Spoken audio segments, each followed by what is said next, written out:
Hi, welcome to my channel. My name is Veronica Mphathi, and I'm hoping that by joining me, you are either a high achiever or somebody with high potential and you'd like to unlock your potential and achieve your wildest dreams. If that does not describe you, then this content is probably going to be a little bit irritating to you, but I believe you're here for the right reasons and you're probably going to earn a lot from this discussion today. I wanted to talk to you today about why I think high achievers may need coaching. So the key takeaways that I want you to get from this discussion today is, what coaching is first and foremost, so that at least we're clear. There are people who then say, what is coaching and what is mentorship and how are they different? So maybe we could sort of clear the air, particularly about coaching, and I can do another video that we can sort of focus on mentorship. And I want you to also understand why I believe that high achievers could actually benefit from coaching, because talent alone or ambition alone, I've come to see that it's not enough. At some point you may need a coach, and I also want us to get into discussing what kind of coach you need, like different coaches for different areas of your life, and sort of highlight sort of the dangers that you're exposing yourself to as somebody who's a high achiever or somebody with high potential. If you don't get a coach or if you don't get coaches, what sort of things may you be, vulnerable to? So let's get straight into that. I hope you get those key outcomes from this session. So let's talk about what a coach is. A coach is a guide, somebody who helps a high achiever to achieve their goals, to improve their performance, and even to navigate challenges. So that is a coach. They are guiding you through the process. And usually when people show up for coaching sessions, even when I show up for coaching sessions, we like to make it clear, the coach and the coachee, a relationship has to be made clear that this coach is a guide, somebody who then helps you to bring out information from your own reflections and from your own visions and where you think you're going. So a coach is not like a mentor. A mentor sort of holds your hand and shows you what you need to do. A coach makes you the center of the discussion, where you're the one who's reflecting, you're the one who's coming up with plans, you're the one who is implementing them, and they're just here to guide you along and to help you see the things that you may not be able to see on your own. So a coach is not literally holding your hand to say, I've done it and therefore I think you should do it my way, sort of what a mentor could do for you. A coach is here to help you figure you out and answer questions that you otherwise wouldn't answer, reflect on areas that you may otherwise not reflect on, and unlock your potential and push the envelope for you. So we'll get a little bit more into detail about that. So we know that different areas that we are used to people having coaches, sort of sports, for example. So in sports, we know that a coach will be there to guide somebody to develop their physique and, develop their strategies on how they play the sport, or to develop that mental toughness that's required for somebody to get to what they want to do. So that we are used to in sports, that is, a sports person needs to have a coach. Sometimes it's a one-on-one coach. Sometimes it's a coach for the entire team, sort of what we saw with Phil Jackson and Kobe, where Kobe was a member of the team and Phil Jackson was the coach to everybody. And sometimes it's more one-on-one coaching, which is something I'll talk to you about. Even for sportsmen also have one-on-one coaches who sort of help them with their tactics and their strategies and really help them push their envelope. So we're used to that in like the sports kind of environment, but also in business. There are those who are in business who do get to go through coaching to help them refine their vision. Where are you trying to go with your business? Where are you trying to go? Even with your career, how do you improve your decision making as a leader? How do you better yourself and enhance your performance, enhance your leadership?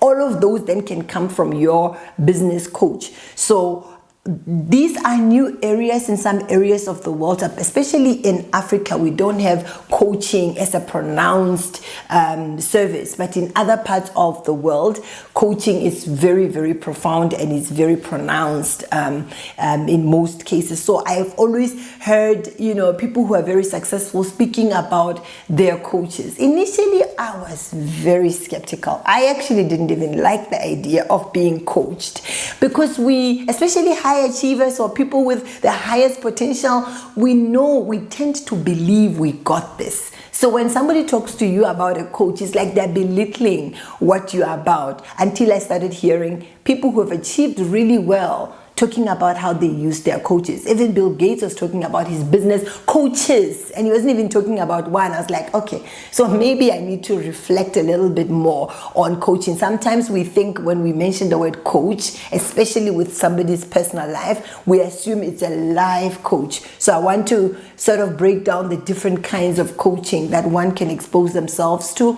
and why that even matters. So I just wanted us to be clear about coaching versus mentorship. When I talk about mentorship, I'll try to get into a bit more detail about my conviction about mentorship. This one was just about what is coaching and who is a coach.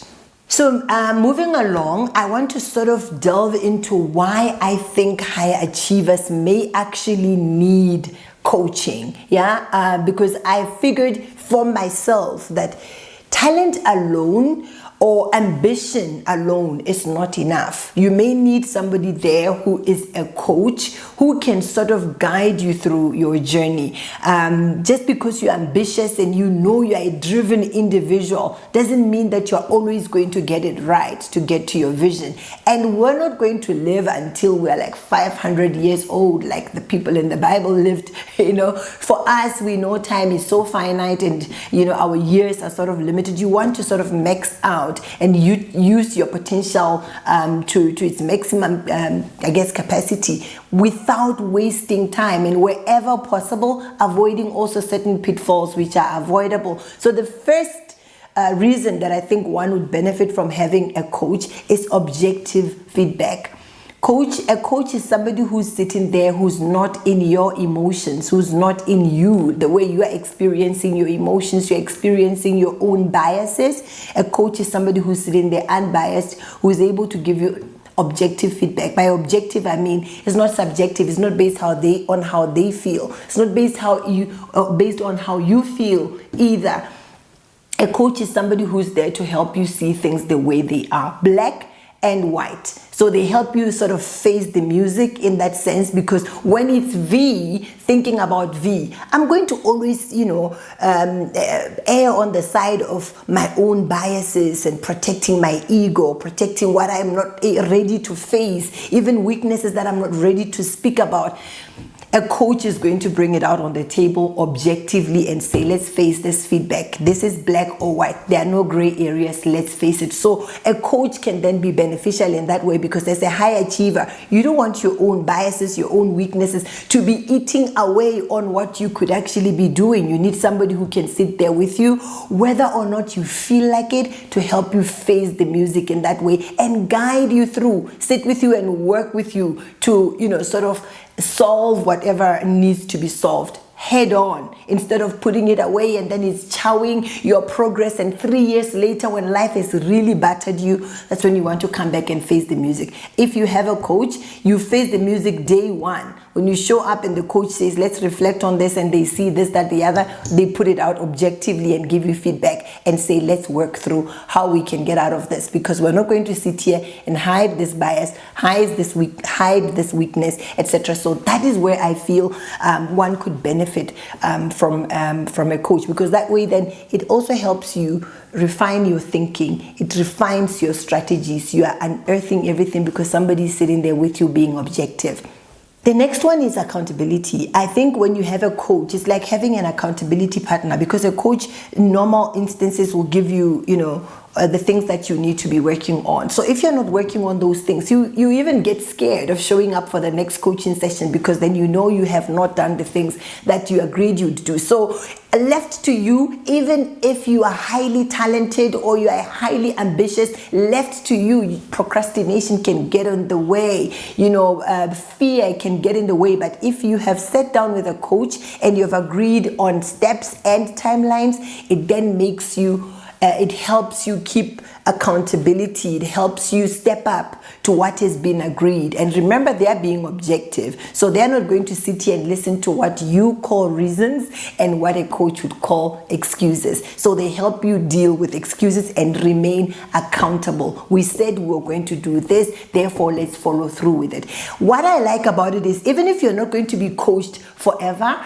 if you are starting out in your push to achieve your goals, having a coach hold you accountable or be your accountability partner helps, because then over time you sort of develop that muscle where you know it doesn't matter how I feel, it doesn't matter what has happened, I have to hit the agreed steps and I have to hit them on time. So when you're still starting, you may need a coach. And even somewhere along the way in your success journey, you may stagnate and you need another coach to help you step up, to leave your comfort zone at that level, to hit another level of comfort, another phase of your achievement. So you could need a coach, and then it stops and you may go without a coach for a while, and then at some point when you start stagnating, or you feel, you know what, I want to achieve something higher, I want to use more of my talent or my potential, then you can start getting coaching again so you can leave your comfort zone. So that's why I was saying, maybe at that particular point where you have stagnated, you need somebody that can hold you accountable in pushing yourself outside of your comfort zone.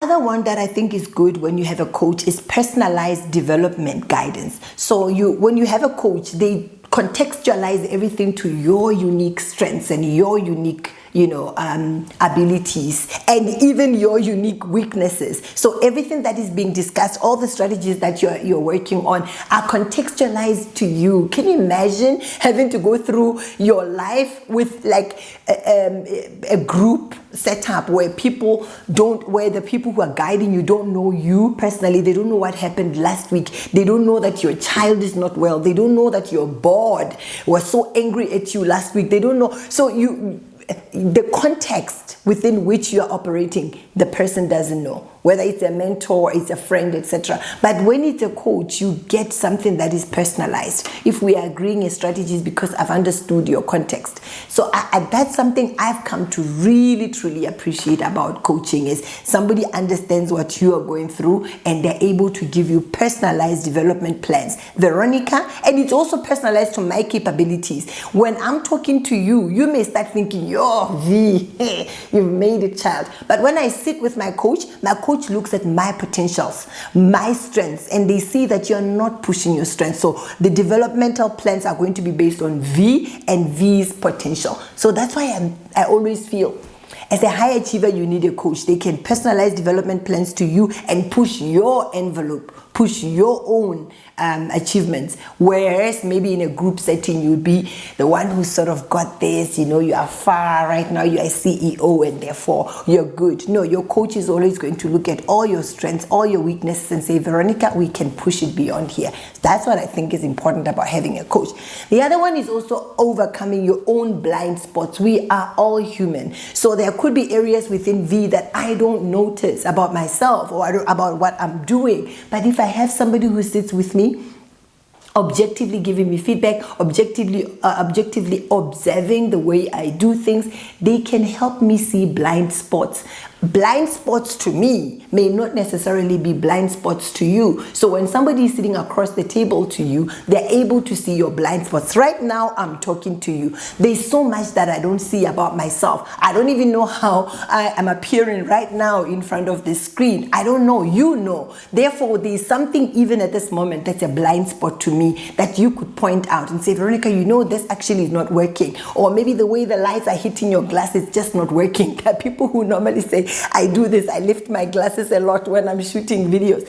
That's a blind spot to me, and that's why you probably need a coach. Now, in more serious circumstances where you maybe are a leader, because that's what I'm thinking, I'm addressing leaders today. If you're a leader in whatever capacity, there could be things that you don't see about yourself. When we discuss issues around objectivity, maybe you don't know that you're not the most objective person, but when you sit down with a coach, they're able to show you areas that you otherwise maybe have overlooked or just not ready to face to, because you don't have guidance. But if somebody's guiding you, you can cover your blind spots. So those are just some of the few reasons why I think high achievers or people with high potential need a coach, or may need a coach. It's really truly up to you at the end of the day. Now, I want to sort of get into the point I said earlier about why I think you may need different coaches for different areas of your life. So it's usually very difficult when I talk about this, because sometimes when I share it with other high achievers or people with high potential, because I do try to, choose my circle very well, we sometimes get stuck on this point about whether or not somebody may need different coaches. And this is my take on it. I mean, I could be wrong, but I feel that sometimes we want to look to one person to be a source of everything for us, and that's where I sort of feel we miss it. If you have a pastor, for example, or a priest at church, this is where I see most of my companions sort of having a hard time agreeing with the different coaching or the different coaches, is that we then tend to say, my pastor is my spiritual coach, my life coach, my everything coach. Then we are centering everything around what the pastor would be able to tell you. I don't actually have a problem with that per se. It's just I'm thinking, pastor is standing there, he's got all these other people that he's looking at, and you hardly ever get one-on-one coaching with your pastor.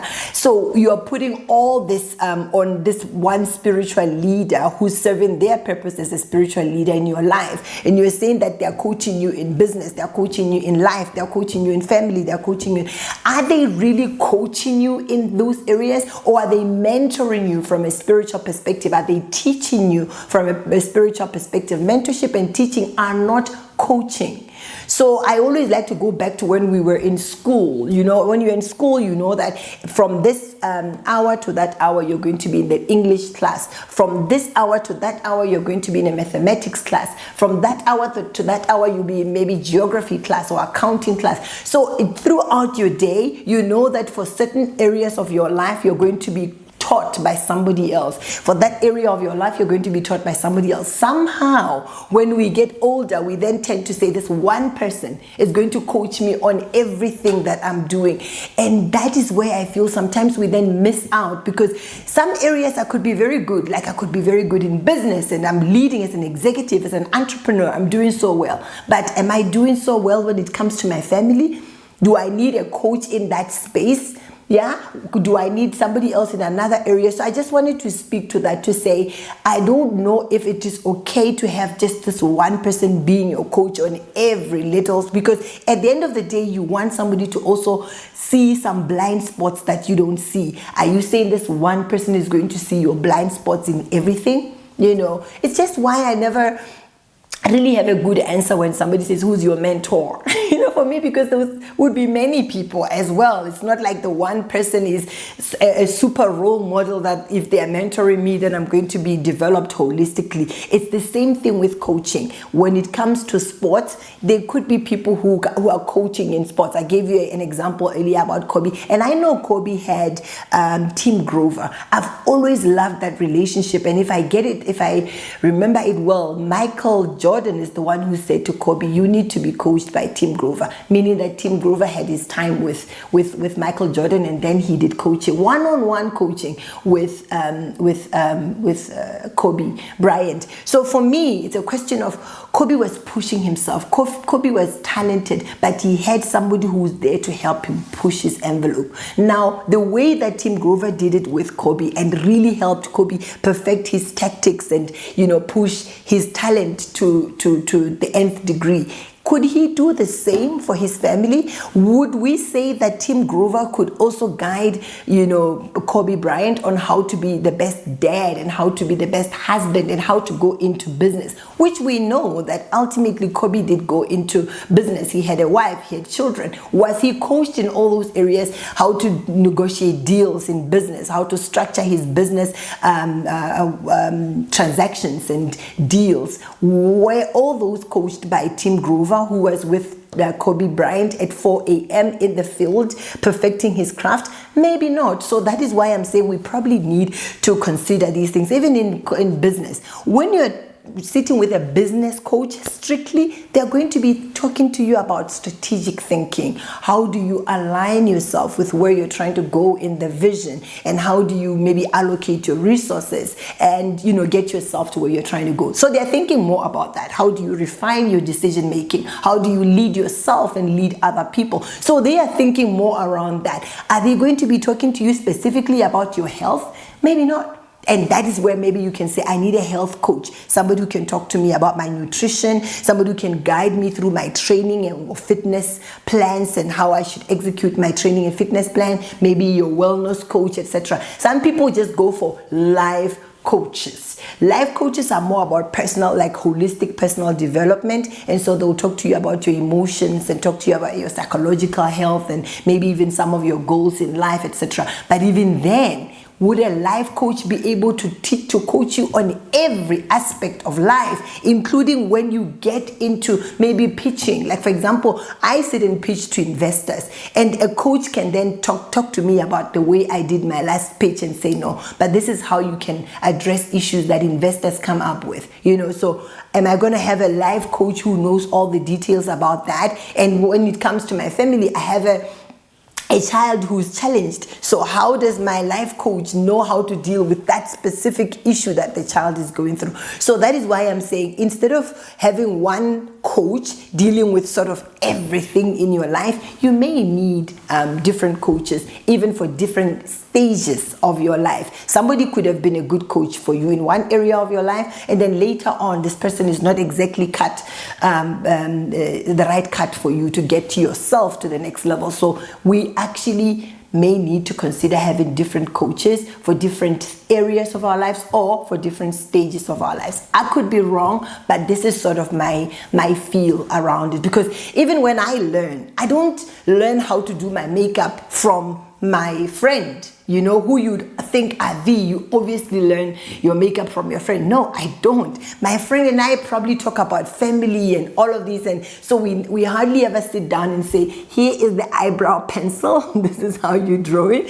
this is the mascara, this is how you do your lashes. We probably don't get into those specifics, but when I'm with somebody else, they can coach me on how I should style myself, how I should do my makeup. So it could be a different person who's coaching me on that versus on the other areas of my life. So I'm a big fan of that. I could be wrong, but so far that is where I stand on having different coaches for different areas and stages of our lives. So let me sort of highlight the dangers that I see of not having coaches or not having coaching in your life, just the danger of trying to go it alone. The first thing that I think about is stagnation.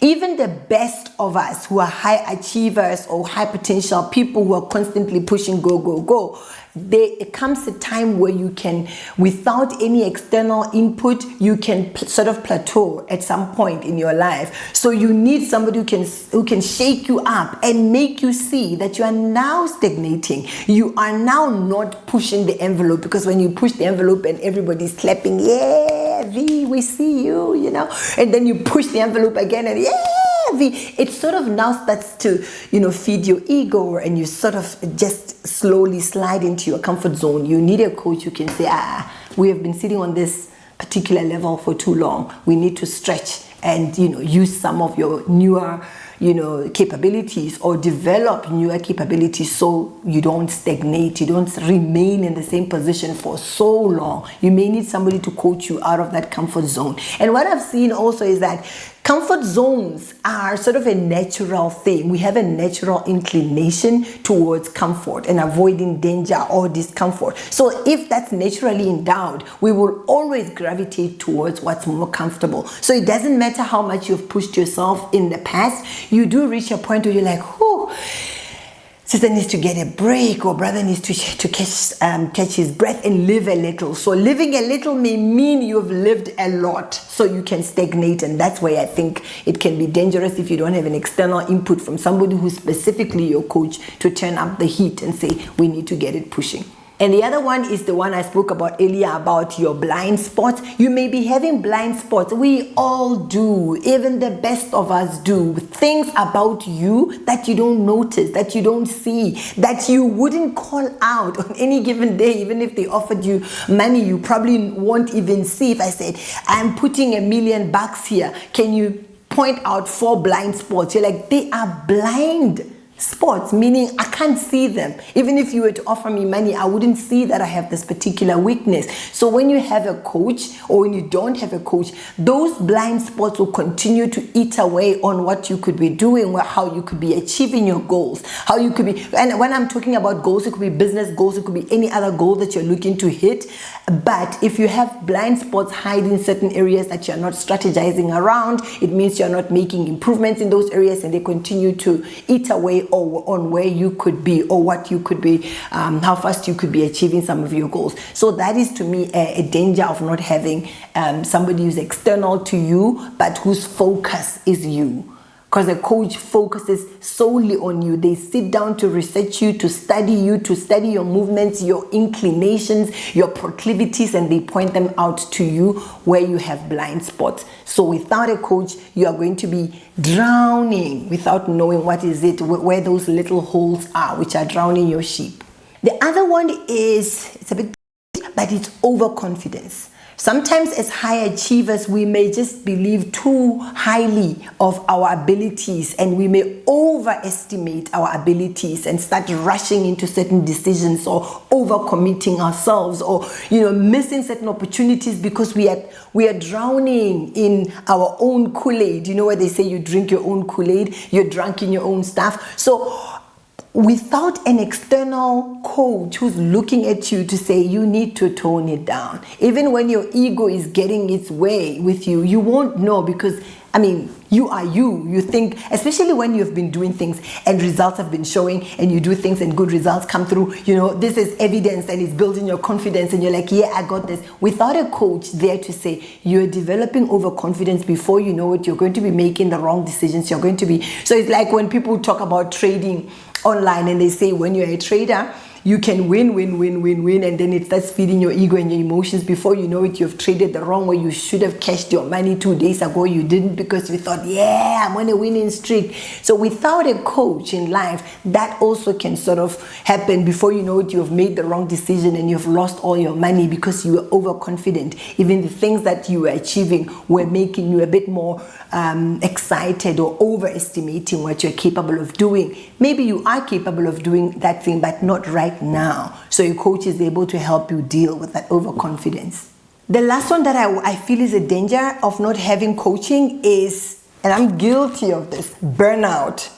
High achievers, we are constantly on a go. And I have no shame in identifying as a high achiever, because I will push myself. And without an external coach, somebody sitting there to say, V, we need to slow down, we need to take a break, you may find that you've overworked yourself. You have literally, sometimes even overbooked yourself, because you know you want to get to doing things, you want to fulfill these certain things. So for you will be on a go until you burn out. You are physically exhausted, you are emotionally exhausted, even mentally you are finished, and you need to replenish, but you would never stop to go and replenish, because your natural wiring is like resting. It's a waste of time. Resting is like quitting, when you have things to achieve. So without a coach, you burn out and then start, because burnout also burns out all the things that you were trying to achieve. So it's not like you're the only one burning out physically. It means that everything will then be stopping at a complete halt, immediate halt. And I have gone through this where my body can't take it anymore, and I'm not planning my resting period. I've just burnt out. I can't think, I can't function, I can't work, and I just stop everything abruptly. I miss the next meetings. I am not available for what I had committed to. Then the reputational issues come, because I just woke up in the morning and my brain went shut. My body was like, it's not happening. and none of it is planned because I didn't have a coach. None of it is, it's all now coming and crumbling. So that's why I'm saying your burnout also burns out the things that you were working so delicately on or so diligently on. So those are some of the dangers of not actually exposing yourself to coaching as a high achiever.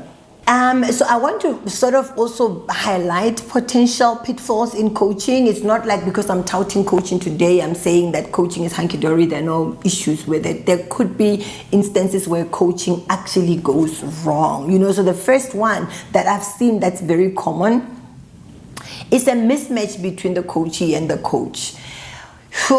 Especially for me, my own personal experience is as somebody who would coach the next person, if there's no match between me and that person, I don't know if I'm humble enough or somebody would see it as cockiness, but I just point it out from day one. This is not a good match. I'm not the right person to coach you.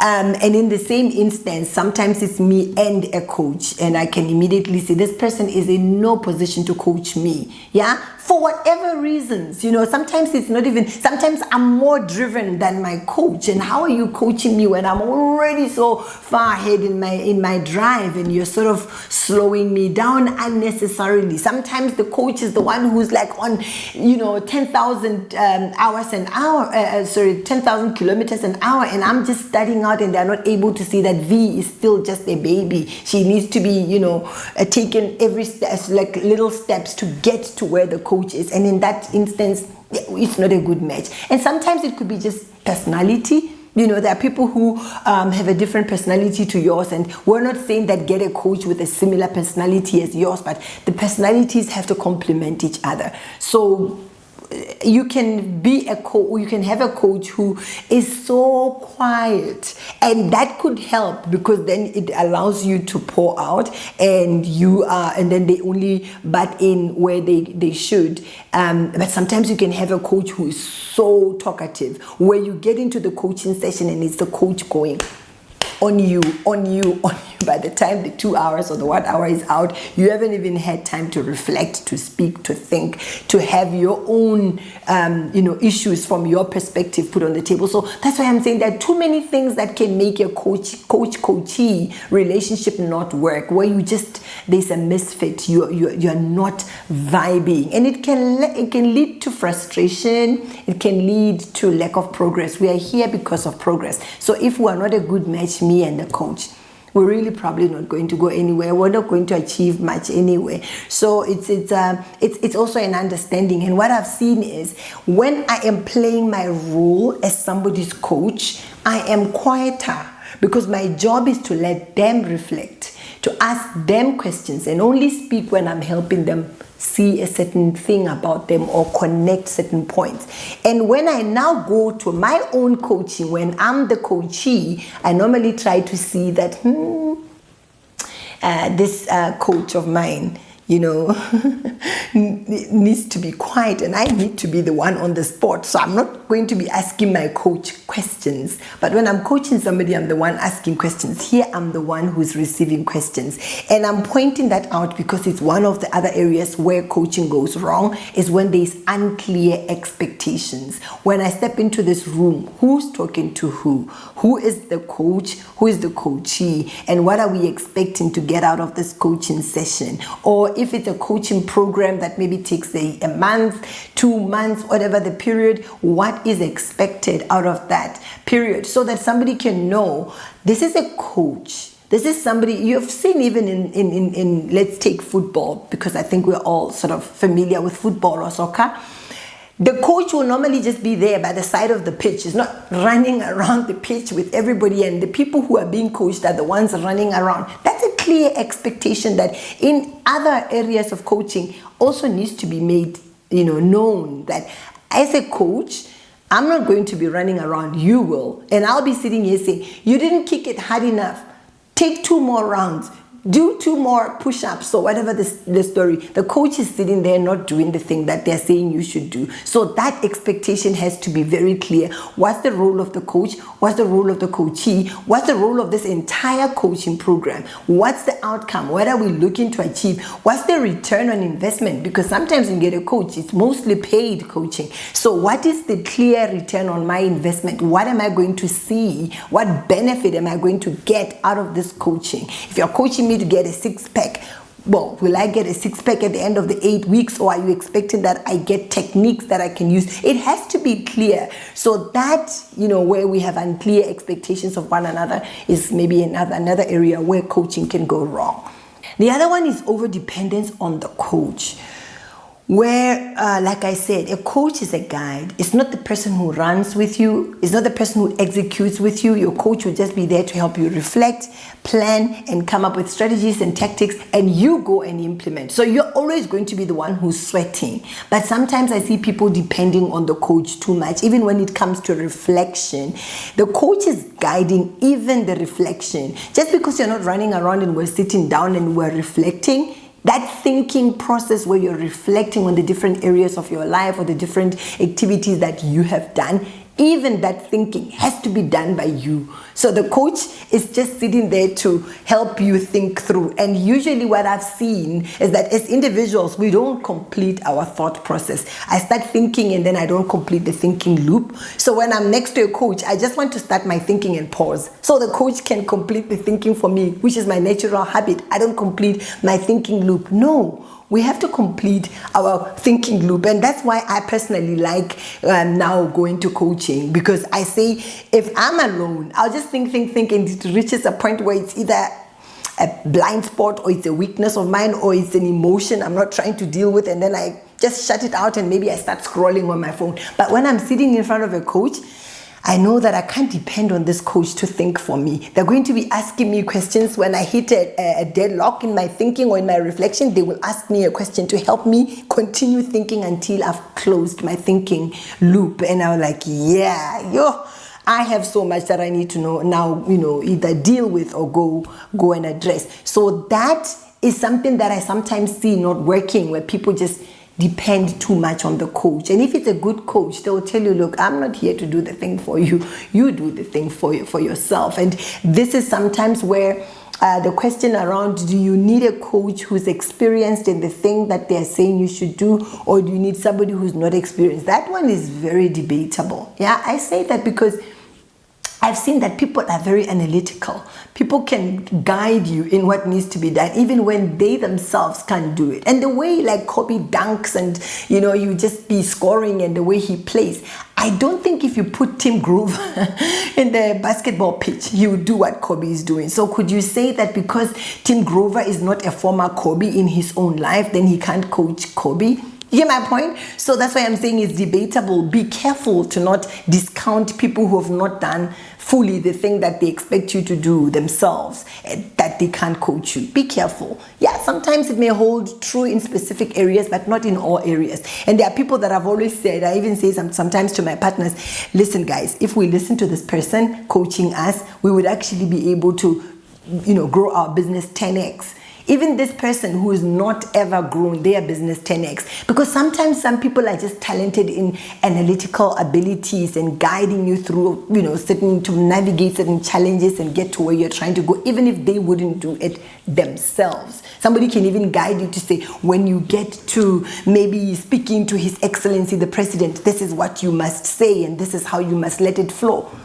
And they have not sat across the table to His Excellency, but they're able to guide you on how you should deal with His Excellency. So you see what I mean? So it's debatable about what your coach has done, etc. But what I was trying to highlight is over-reliance on your coach, over-dependence on the coach doing what needs to be done, where we have to own up and know that as coachees, we are the runaround people. The coach's job is to just help us actually know which direction, guide us to reflect and plot better strategies, and still do the running around ourselves. And even the strategies as we're plotting them, he's asking you questions and you're plotting the strategies. As not to say, I've reflected, so coach, you tell me what I need to do next. That's for mentorship. Mentors are the ones who can draw up something for you. The coach says, no, you have seen your weakness. Now let's get planning. How are we solving this weakness? Where are we getting this resource? Where are we getting that time? Whatever the story. So even in that, you can't depend on the coach to do the stuff for you. And this is where coaching and mentorship really need to be very different and understood. And then the next one is poor coaching quality.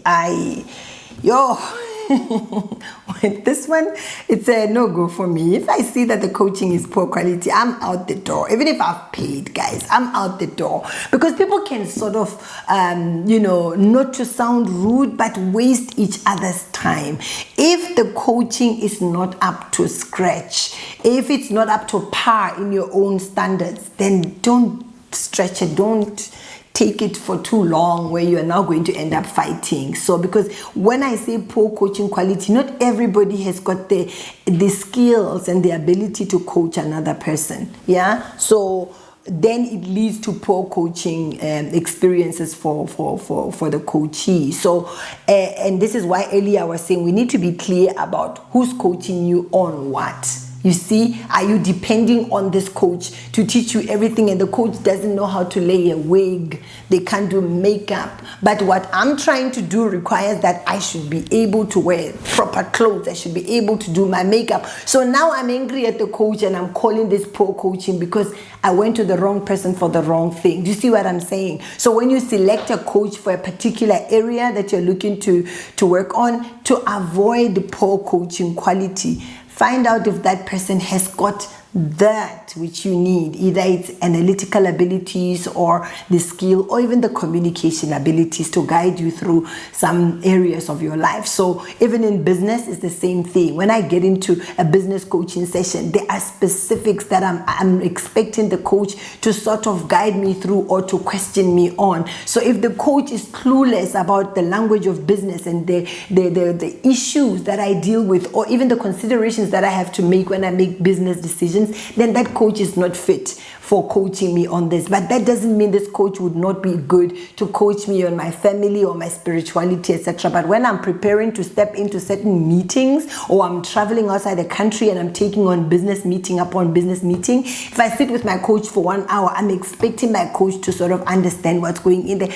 Otherwise, I'm going to say this was poor coaching quality. You see what I mean? Because how do we define quality? We say quality is fit for purpose. So that coach or that coaching session has to be fit for whatever the purpose is. If it's business coaching, it has to be fit for business coaching. And my business coach sometimes would ignore my health and not want me to talk about my food, not want me to talk about my sleep, etc. So I have to be having a separate nutrition coach or nutrition friend, sort of get those things separate so that I know this guy is actually very good as a business coach, but they are horrible when it comes to health and fitness and psychological well-being or physical well-being and my sleep and my food, etc. So poor coaching quality, we have to make sure we have the right fit and we know what the fit for purpose or the coaching outcomes are, so that when we say it's poor quality, it's just purely because what I was trying to achieve out of this, I did not get. The other one where coaching goes wrong is resistance to feedback. This one really irks me because I like to, pride myself in being a very coachable person. I like to, remove what I thought I knew and come really, really naked and ready to reflect and ready to call a thing about the areas that I'm not doing too good on. Even if it hurts my emotions a little bit or it hurts my ego a little bit, I come into my coaching sessions really ready to call a thing that this one V is not working. You need to reflect, you need to change. I know you've always done it that way. Sometimes I know even your mother did it that way, or whatever, whoever I hold dear to me, I need to also be able to go into those corners and reflect on those things and really be ready to shift my paradigm around those areas. So there are people who are not receptive to coaching. Sometimes I even say to my coaches, you are a good coach to me, but you are horrible in coaching. You're not ready to receive coaching from anybody. You are not coachable. You don't receive feedback. You don't use feedback. So I like to pride myself in that I am very coachable. And sometimes I can even be coached by my helper. And I avail myself to be coached in that way. But I've seen people who will size people out, and this one is too young, yes, or that this one is too uneducated, or this one is, so you start by sizing out whoever you're supposed to receive, coaching from, or guidance from, and you don't take that feedback because you felt that you can't get feedback from this particular person. So that is sometimes where coaching just goes horribly wrong. Like I said, somebody can coach you to go meet the president, and they've never gone to sit across the president before. Does that mean this person can't coach you on what you need to do when you get there? Not necessarily, So it's a touchy-feely story, but the main point is about, are you resistant to feedback? Do you see the opportunity for you to open up and be told about certain areas, even areas that are not comfortable for you? What is it? So you need to really consider that. And this is where sometimes coaching goes wrong, because just the other person is not coachable. It just feels like, no, I'm not going to sit here and listen and be told. Then the criticism, if it was constructive, you're not benefiting from it. The coach is putting effort, you're not benefiting from the effort. So that's time and money wasted, and also your talent wasted. I'm hoping that I have shared enough that has got you hopefully thinking about coaching. If you're a high achiever or you're a high potential person, you really want to go after your dreams, consider getting a coach or some coaches for different stages of your life or different areas of your life, even if it means you pay somebody to coach you, because it is, like I said, it's so critical, even for the most talented of us, even for the most ambitious of us. What I've seen is, I have a friend who is a coach, or she transitioned into coaching, where throughout our friendship, she was a friend who was literally coaching me. And I later noticed when she became a coach, and I kept saying to my partner, you know what? My friend is actually a very good coach, because I've sat and enjoyed her coaching sessions. And I thought it was just a friendship. You're just a friend, you're just a friend. I realized now that she's branched out into coaching that she's actually an excellent coach. She's able to make you see certain things and help you adjust your life and fit into the next stage of your life, or ready yourself for the next stage of your life. So that to me is golden. It's something that you must actually pay for. If you have somebody who is in that state, or somebody who could actually coach you and help you push your envelope, even if they're not as talented as you, or they're not as ambitious as you, there will always be need and room for somebody who is like that. Because with my friend, I remember when I was 24 years old and I was promoted to manager. And being a manager at 24 years old meant that I would be supervising people who are older than me. My friend was ready to guide me into my next phase in the management role at 24, when she wasn't even a manager at the time. But she was able to transition in her own mind and guide me along. And she was guiding me with all nitty-gritties and helping me own my new role as a manager at 24 years old. So that is why I'm saying it's golden. You must actually be willing to pay, if necessary, for somebody to guide you through to the next level, because then somebody can help you sort of zone into it. So with my friend, who I see that at the time she was my coach, I've enjoyed free coaching sessions, and I think if she watched this, then she's going to say pay up, because now you see that I was coaching you. She was able to coach me on how to prepare for my meetings, on how to lead my people, even my clothes, just like we can't dress like this anymore. We need to step it up. We are manager now, sis. And I'll change my clothes. Even my shoes, she'd say, no, those shoes, honey, they're okay if you're a model, a secretary, or whatever the story, but now you're leading in this capacity and you're going into these rooms. We need to even change the shoes and the bag. She's like, that bag is good if we're going to town, we're going to chill at the mall or have dinner. But if we're walking into the boardroom, that bag is not good. So,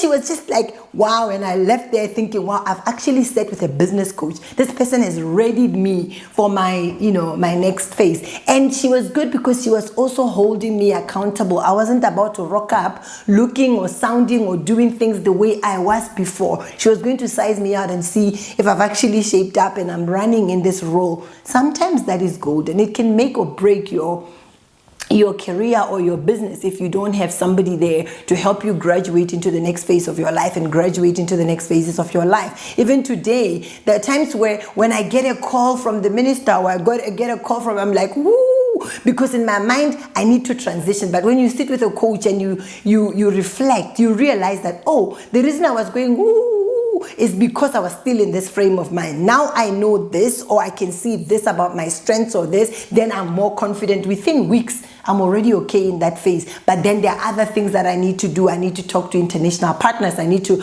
build newer relationships and do bigger things. So then if you have a coach, you're able to leap and really utilize your potential without holding yourself back going, oh my God, I can't believe I'm doing this now. No, we shape up. We square up, we are aware of our weaknesses, we are aware of our strengths, we can strategize and move forward with a coach. Yeah, so my, I guess, encouragement at the end is seek a coach in the area that you want to accelerate your growth or your success in. Find out who can coach you in that area, even if you have to part with big bucks to get that person to sit with you on a monthly basis, weekly basis, however you can structure it. Get that person, they will be good for you ultimately. It's not for everybody. Like I said, if you really want to push an envelope and push yourself and use your potential, max out, you may actually have to consider getting somebody to coach you in those specific areas. Thank you for joining me. I hope you tune in for the next video where I discuss other areas that I think would benefit you as a high achiever. All the best to us.